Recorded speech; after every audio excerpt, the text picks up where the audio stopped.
इस वक्त मैं मौजूद हूँ म्यूनिख सिटी के एक फ़ेमस तरीन पैलेस में, जो यूरोप के सारे पैलेसेस में सबसे खूबसूरत तरीन पैलेस शुमार होता है। ये पैलेस 1664 में इसकी तामीर शुरू हुई और एक इटालियन आर्किटेक्ट ने इसको डिज़ाइन किया था। और इस पैलेस की हिस्ट्री ये है कि यहाँ पे बवेरियन इलेक्टर, जिसकी शादी के 10 साल बाद जो उसका पहला बेटा हुआ, उसकी याद में इन्होंने ये पैलेस तामीर किया था। तो अभी आपको पैलेस थोड़ा सा विज़िट कराते हैं और ऊपर से भी ड्रोन शॉट लेने की कोशिश करते हैं, यहाँ से दिखाते हैं आपको।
बवेरियन गवर्नमेंट के जितने भी किंग्स थे वो इस जगह को समर रेजिडेंस के तौर पे इस्तेमाल करते थे। जैसा कि आप मेरे पीछे देख सकते हैं, यहाँ पे बहुत ही पीसफुल एरिया बना हुआ है। यहाँ पे लोग जॉगिंग वगैरह करते हैं यहाँ पे आके और मौसम इंजॉय करते हैं, और बहुत से टूरिस्ट भी यहाँ पे आते हैं ये पैलेस देखने के लिए। तो अभी मुझे पता लगा कि यहाँ पे ड्रोन वगैरह उड़ाना अलाउ नहीं है, बहुत ही रिस्ट्रिक्शंस हैं, लेकिन फिर भी कोशिश करते हैं कि किसी कोने वगैरह पे जाके आपको ऊपर से शॉट लेके दिखा सकें। तो अभी मैंने ड्रोन उड़ाने की कोशिश की थी, लेकिन यहाँ की सिक्योरिटी जो है उन्होंने फ़ौरन से मेरे पास आ गए और बोला कि ड्रोन फ़ौरन नीचे उतारो। लेकिन थोड़े बहुत शॉट्स मैंने ले लिए हैं, वो भी आपको दिखाऊँगा। तो जब भी मैं यहाँ पे म्यूनिख सिटी विज़िट करता हूँ तो ये पैलेस ज़रूर विज़िट करता हूँ, क्योंकि ये बहुत पीसफुल है। और मेरे पीछे जितना आप देख सकते हैं कि बहुत खूबसूरत सा तालाब है और स्वान्स वगैरह यहाँ पे घूम रही है। जैसा कि मैंने आपको बताया था कि ये पैलेस यहाँ पे बवेरियन किंग्स का समर रेजिडेंस थी। तो ये लोग विंटर में सिटी सेंटर के अंदर रहते थे, एक वहाँ पे उनकी विंटर रेजिडेंस है ओडियन प्लाट्स पे। तो इसके बाद हम वहाँ पे चलते हैं और वहाँ पे उनका पैलेस आपको दिखाते हैं। तो लेट्स गो।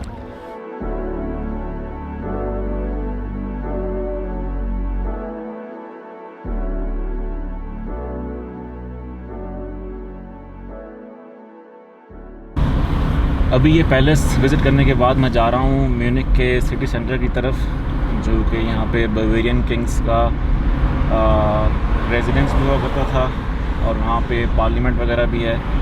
तो अभी चल के आपको दिखाते हैं। The left 2 lanes to turn onto Romanplatz.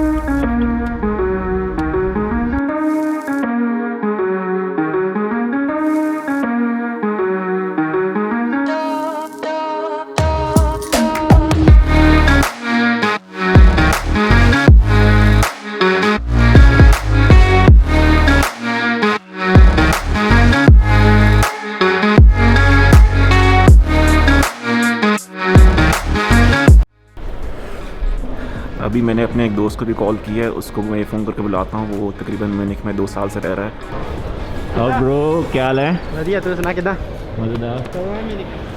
Munich में कल पहुँचा हूँ यार। अच्छा, ते आ किधर? बढ़िया है। अच्छा। तो अपनी थोड़ी सी हिस्ट्री बताओ ना, ऑडियंस को ज़रा इंट्रोड्यूस करो कि आप कौन हो। मैं कौन हूँ? इंसान हूँ मैं। क्या बताऊँ तुझे? 3 साल से रह रहा हूँ मैं म्यूनिख में, और मुझे पता ही है रेगन्सबर्ग मैंने 3 साल पहले छोड़ दिया था। मैंने स्टडी की है उधर एक साथ होक्सचुले में। मैं 3 साल से जॉब करता हूँ इधर म्यूनिख में, क्लाउड कंप्यूटिंग कंपनी है अमेरिकन, उसके सेल्स डिपार्टमेंट में जॉब करता हूँ। ठीक है, ज़बरदस्त। और 3 साल से रह रहा हूँ। अच्छा है यार म्यूनिख एज़ कम्पेयर टू रेगन्सबर्ग काफ़ी अच्छा है, काफ़ी हैपनिंग है, बड़ी सिटी है, और बड़ी सिटी के अपने फ़ायदे और नुकसान दोनों हैं। महंगी है काफ़ी कंपेयर टू रेगन्सबर्ग। हाँ, काफ़ी एक्सपेंसिव है, मैंने ये देखा है। हाँ, तुझे पता ही है, लेकिन अच्छा है, मेरा दिल ज़्यादा लगा इधर म्यूनिख में। अच्छा अजय भाई, एक और बात पूछनी थी कि जो पाकिस्तान और इंडिया से यहाँ पे स्टूडेंट्स पढ़ने के लिए आ रहे हैं, उनके लिए जो बवेरिया में आ रहे हैं उनके लिए रेगेंसबर्ग बेस्ट ऑप्शन है या फिर म्यूनिक बेस्ट ऑप्शन है? यार मेरे हिसाब से जो मेरा पर्सनल एक्सपीरियंस रहा है, I think Munich better option है। उसकी वजह ये है कि म्यूनिक बड़ी सिटी है और जहाँ पे जॉब अपॉर्चुनिटीज़ ज़्यादा है। होता पता क्या है, तुझे भी पता है राशिद भाई, जब हम नए नए आए थे जर्मन हमको नहीं आती थी। बिल्कुल ऐसा ही है। और अगर आपको जर्मन नहीं आती तो जॉब ढूंढना बहुत ही मुश्किल हो जाता है, पार्ट टाइम जॉब स्पेशली ढूंढना बहुत मुश्किल होता है। और म्यूनिक में इंग्लिश स्पीकिंग जॉब्स काफ़ी हैं। अगर आपको जर्मन मैंने यहाँ पे देखा कि यहाँ पे इंटरनेशनल कम्युनिटी बहुत ज़्यादा है as compared to national community ज़्यादा है। और अगर आपको जर्मन नहीं भी आती तो भी आपका काम चल जाता है, किसी न किसी तरह आपको कोई ना कोई जॉब मिल ही जाती है। और छोटी सिटी में ये प्रॉब्लम होती है कि इनिशियली आपको 6-8 महीने जॉब ढूंढने में बहुत मुश्किल आती है। लेकिन प्लस माइनस पॉइंट दोनों के हैं, छोटी और बड़ी सिटी के। माइनस पॉइंट म्यूनिक का ये है कि ये बहुत महंगी सिटी है। यहाँ पे अकोमोडेशन ढूंढना एक तो मुश्किल बहुत है और ऊपर से महंगा बहुत है। ठीक है, रेगेंसबर्ग में आपको 200-250 में कमरा मिल जाएगा और म्यूनिक में वही आपको 500-600 में मिलेगा। ये माइनस पॉइंट है। लेकिन कल्चरली देखा जाए तो म्यूनिक कल्चरली काफ़ी रिच सिटी है, बड़ी सिटी है, हैपनिंग है। तो ऑल इन ऑल देखा जाए तो I think Munich better option है। अच्छा अजय भाई, एक बात बताओ, आप इंडिया से किस जगह से हो? मैं यार इंडिया में पंजाब से हूँ, अमृतसर से, बिल्कुल पास है आपके पाकिस्तान के पास। ठीक है। मेरा गांव जो था, अभी तो हम लुधियाना सिटी मूव कर गए हैं, लेकिन मेरा जो एंसेस्ट्रल गांव है वो है वाघा बॉर्डर से तकरीबन 30 किलोमीटर दूर। ठीक है। लाहौर के बिल्कुल पास ही है। और पाकिस्तान के बारे में आपका क्या ख्याल है? पाकिस्तान जाने का दिल करता है? पाकिस्तान ऑफ कोर्स यार, दिल तो बहुत करता है। पाकिस्तान मुझे लगता है मेरा दूसरा घर ही है।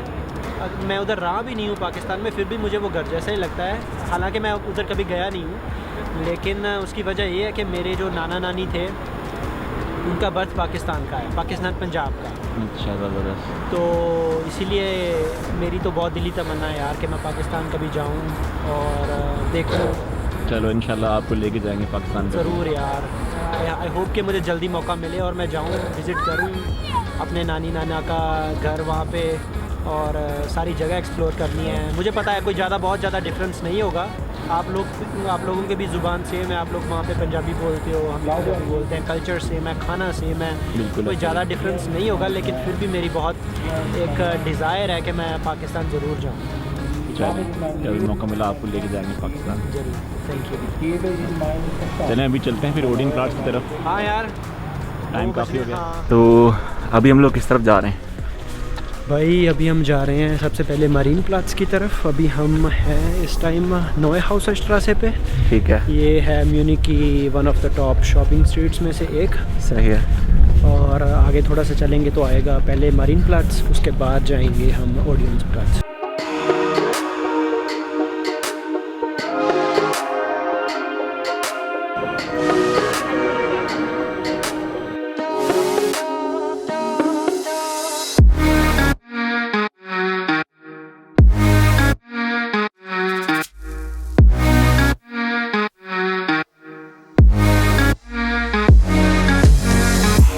इस वक्त मैं मौजूद हूँ म्यूनिक के बिल्कुल मेन सिटी सेंटर में। जैसा कि आप मेरे पीछे देख सकते हैं, यहाँ पे ये बिल्डिंग इस टाइम पे यहाँ का राट हाउस है। राट हाउस का मतलब है सिटी काउंसिल, और बहुत ही ओल्ड बिल्डिंग है और स्ट्रक्चर भी बहुत ओल्ड है। तो आगे जाके आपको स्क्वायर पे दिखाता हूँ यहाँ का स्ट्रक्चर, तो आ जाए।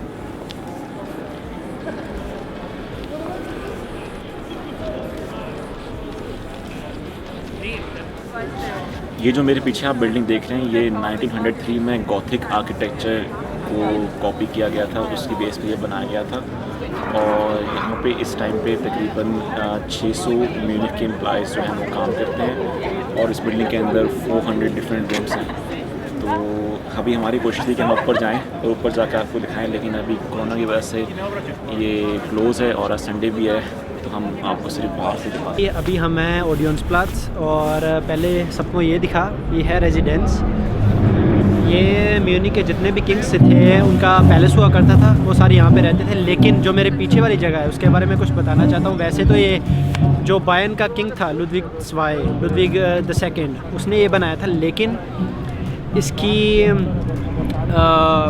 एक और वजह है इस जगह की। नाजी रजीम के टाइम पे इसको हिटलर ने एज अपनी पब्लिक स्पीचेस के लिए यूज़ किया करता था। वो एज स्टेज यूज़ करता था और लोग पीछे तक खड़े होते थे। पीछे तक देखकर सबको दिखा दें, पीछे तक खड़े होकर लोग उसकी स्पीच सुना करते थे। तो इसी वजह से जो म्यूनिक के लोग हैं उनका वो भी डबल माइंडेड है। इसकी वजह कुछ लोग इसको चाहते हैं और कुछ नहीं भी चाहते हैं। जो लोग इसको चाहते हैं वो अपने किंग की वजह से, क्योंकि उसने बनाया था, और जो लोग इससे नफ़रत करते हैं वो हिटलर की वजह से, क्योंकि हिटलर उसको मिसयूज़ किया करता था। वो यहाँ पे अपनी हेट स्पीचेस दिया करता था। तो उसकी वजह से जो म्यूनिक के लोग हैं वो थोड़े से डबल माइंडेड है इसकी वजह से। तो बहुत बार प्रोटेस्ट भी होता है कि इसको डिस्ट्रॉय कर दिया जाए, क्योंकि ये नाजी रजीम की याद दिलवाता है। लेकिन फिर कुछ लोग बोलते हैं कि नहीं, उनके किंग ने बनाया था तो इसको ऐसे ही रहना चाहिए। तो इसीलिए आप देख सकते हो कि इसकी हालत कितनी ख़राब सी है, इसकी मेंटेनेंस कम रहती है, बहुत गंदा हुआ पड़ा है। तो यही एक वजह है।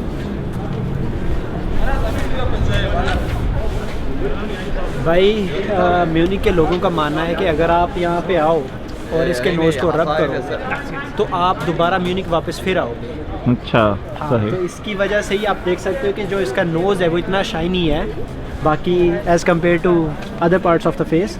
अगर आप, क्योंकि जो भी आता है यहाँ पे इसके नोज़ को रब करता है और वो मन्नत मांगते हैं कि वो दोबारा फिर वापस आएँ। और चलो फिर मैं भी रब कर देता हूँ उसको। हाँ। दोबारा आपके पास आऊँगा ज़रूर, इंशाल्लाह आप दोबारा फिर आएँ म्यूनिक वापस, और इसी वजह से इसका नोज़ इतना शाइनी है। ठीक है।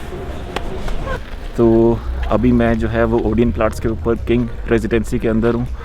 यहाँ पे आप क्या कहते हैं देख सकते हैं मेरे आसपास बहुत ही फैंसी किस्म के कमरे बने हुए हैं। और अजय भाई इधर आओ, बताओ ज़रा पब्लिक को यहाँ पे क्या क्या। भाई ये रेजिडेंस है, अभी इसी टाइम हम रेजिडेंस में मौजूद हैं। ठीक है। और इसकी ख़ास वजह ये है कि जितने बवेरिया के किंग्स हुए हैं उनका सबका मेन रेजिडेंस यही हुआ करता था। वैसे तो आपने देखा है कि निम्फनबर्ग पैलेस है, श्लॉस, हाँ वो समर में वहाँ पे रहते थे, वो विंटर के टाइम पे लेकिन उनका जो मेन रेजिडेंस हुआ करता था वो यही है। और इसके अंदर 1200 से ज़्यादा रूम्स हैं और फ़िलहाल इसको बवेरिया की गवर्नमेंट यूज़ करती है। यहाँ पे सारे कार्रवाई होती है म्यूनसिपैलिटी की और गवर्नमेंट के, और जितने भी काम होते हैं वो इसी बिल्डिंग में से होते हैं। ठीक है। हाँ, और बहुत ही खूबसूरत आर्किटेक्चर है इसका, दिखाओ सबको।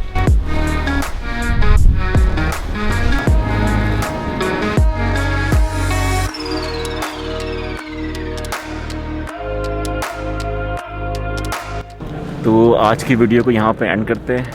अजय भाई आपका भी बहुत बहुत शुक्रिया, आपने मैंने थोड़ा सा विज़िट कराया, हिस्ट्री वगैरह बताई। तो अगर आपको वीडियो पसंद आए तो वीडियो को लाइक करें और चैनल को भी सब्सक्राइब करें। कर दें भाई के चैनल को सब्सक्राइब। तो मिलता हूँ आपसे अगली वीडियो में, जब तक के लिए अल्लाह हाफ़िज़। अल्लाह हाफिज़, बाय बाय।